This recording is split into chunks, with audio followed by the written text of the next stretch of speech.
Radio La Frontière. Le Flash Info.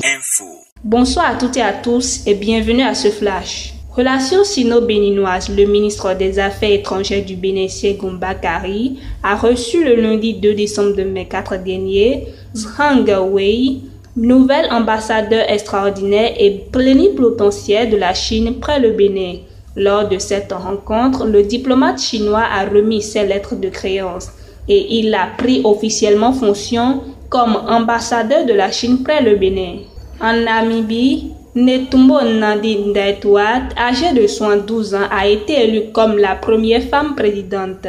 Cela a été annoncé hier, mardi 3 décembre, par la commission électorale qui approuve la victoire de l'actuelle vice-présidente dès le premier tour avec 57,31% des suffrages.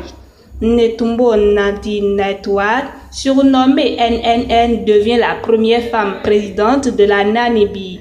Elle est candidate du parti au pouvoir, la SWAPO. Notons que lors de son discours de victoire, elle a rappelé les promesses de campagne, notamment la création de 250 000 emplois en 5 ans dans un pays où le chômage des jeunes atteint près de 50%. Au Togo, à l'approche des fêtes de fin d'année, le gouvernement a réitéré l'interdiction formelle des pétasses et feux d'artifice ainsi que la vente. Cette mesure en vigueur depuis des années vise à garantir la sécurité publique et à prévenir les incendies liés à l'usage inapproprié de ces objets. Ce rappel a été fait par le ministre togolais de la Sécurité et de la Protection civile, Calixte Madjoulba, hier mardi 3 décembre 2004. Il rappelle que les transgresseurs s'exposent à des sanctions sévères. En Corée du Sud, pour finir, face à la controverse suscitée par la tentative d'imposition de la loi martiale par le président Yoon Suk-yeol, le ministre sud-coréen de la Défense Kim Yong-hwan a annoncé sa démission ce mercredi 4 décembre 2004.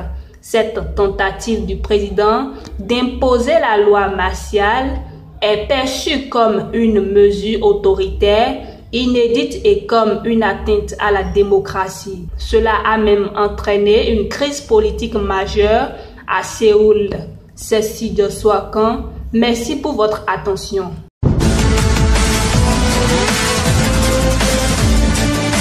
Radio La Frontière. Le Flash Info.